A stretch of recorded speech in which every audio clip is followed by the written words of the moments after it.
Police interceptors. Out in force in one of Britain's highest crime areas. Get it, quick, get it. We're on patrol Who will kill us? with West Yorkshire's finest. Get on your back, hold the guy, get it. Behind the wheel, Still continuing with his wrong side.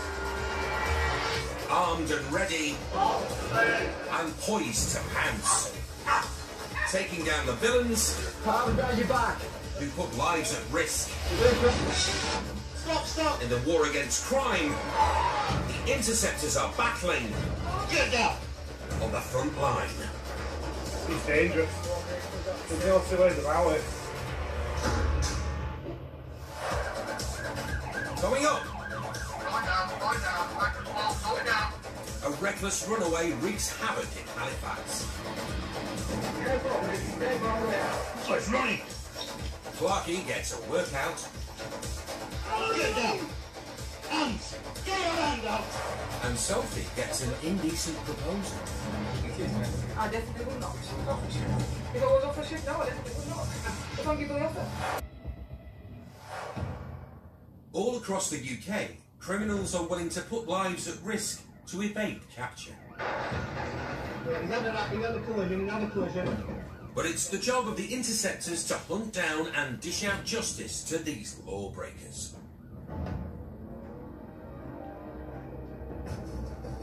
Dog handler Tony Rouse is a few miles south of Bradford city centre with his Springer Spaniel, Alfie.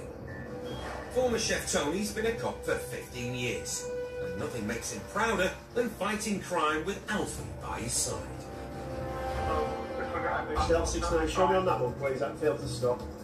Just a routine traffic stop, we spun on it, we failed to stop. Yes, technology. A few miles away in Halifax, other interceptors are in pursuit of a white Astra van. The left, and we're going down towards, Shipton Park. Tony goes to assist. That mile. Don't get any closer than this for us. I'd say it's just about judging where it's going to go.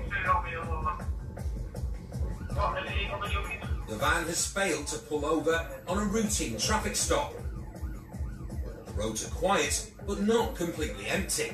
The driver is taking serious risks. The van hightails it out of town and into the surrounding countryside, where the roads become dangerously narrow. Tony's dog van isn't cut out for a high-speed pursuit, as he needs to stay close in case the suspect ditches and makes a run for it. It's a big camp and it lends itself. We'll obviously get dog out and search the dog. It'll just depend where they get out, really. So he'll come in this way, but he's taking a left. He's going back towards Halifax. But the pursuit is headed in the other direction. The suspect's doing loops around Halifax, trying to shake the interceptors off his tail. And he clearly knows his way around town.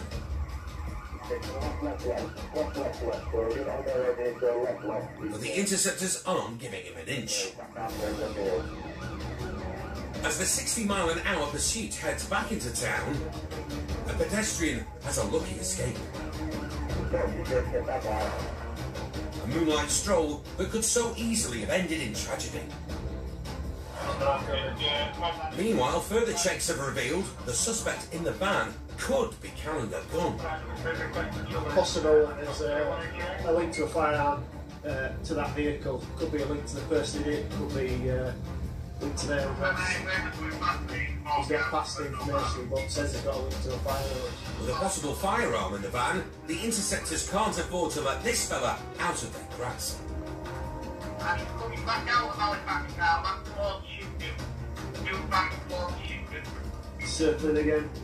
The suspect is showing no signs of throwing in the towel, so a decision is made. Right then, I'm going to have my take back up with me, please. On this car, take back up with me, get down the place.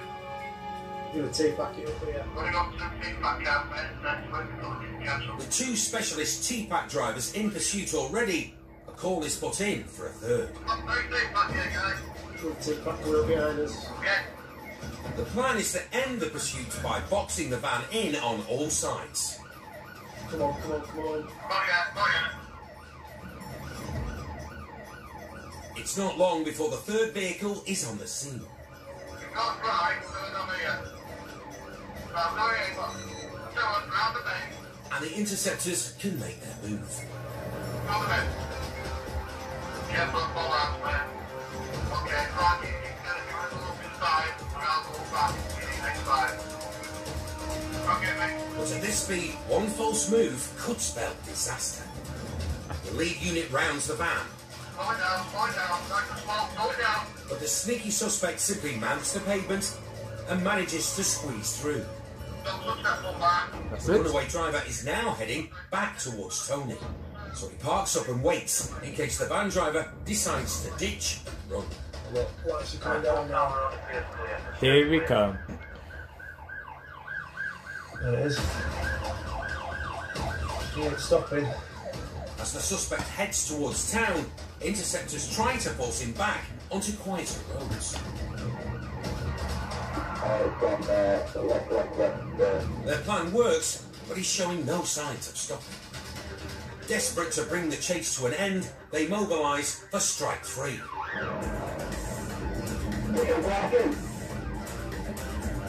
But this guy's willing to risk it all to escape.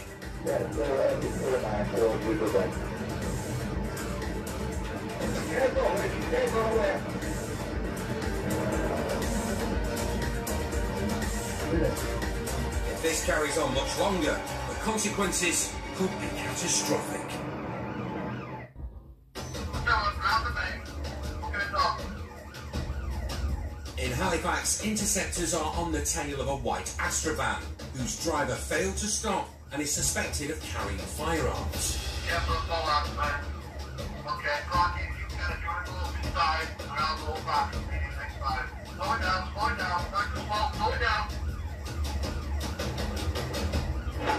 After three failed attempts to box the suspect in, the units get ready to strike again. At high speeds and on narrow country lanes, it's a risky tactic, but one these officers train for.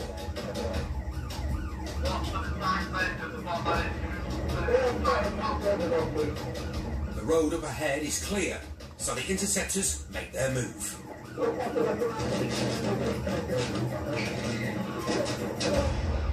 That's it.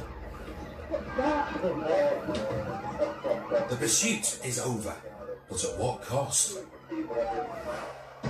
At north of 60 miles an hour, the runaway driver forces the cop car through a telegraph pole, snapping it like a matchstick. News quickly filters through to dog handler Tony. Yeah, stop. We've made contact with the police car that's been affected the body. Stop. We've got. Tony arrives to find a scene of total carnage. Watch them wires. The car that hit the telegraph pole is a write-off. The injured officers have been whisked off to hospital and the suspect taken to Bradford Nick. Sergeant Cam Buchan was behind the wheel of one of the cars. As far as I'm aware, this vehicle failed to stop for officers, and then it's just gone. More and more officers have got involved with trying to get in front. I was trying to get in front of it, use a stinger device, and every time I got where I thought it might go, it turned the other way, so I was constantly playing catch-up. And of course I've had an opportunity here where the road is quite quiet, there's no other people around, and he's done what he's done. Why it failed to stop, I'm not exactly certain. Maybe Tony's sniffer dog Alfie can shed some light. Good boy. Come here, Alfie. Yep. Good lad, what do you find? Good boy. That's nice, steady. Good lad. The cannabis grinder. With a bit of cannabis in it. A small cannabis grinder, but fortunately no sign of a firearm. However, he was later found to be carrying Class A drugs. The suspect has been reported for theft of a motor vehicle, dangerous driving, no insurance, possession of cocaine and driving under the influence of drugs.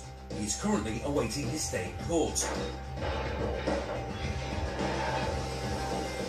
By Thankfully, the two officers only had minor cuts and bruises and were back on duty the next day.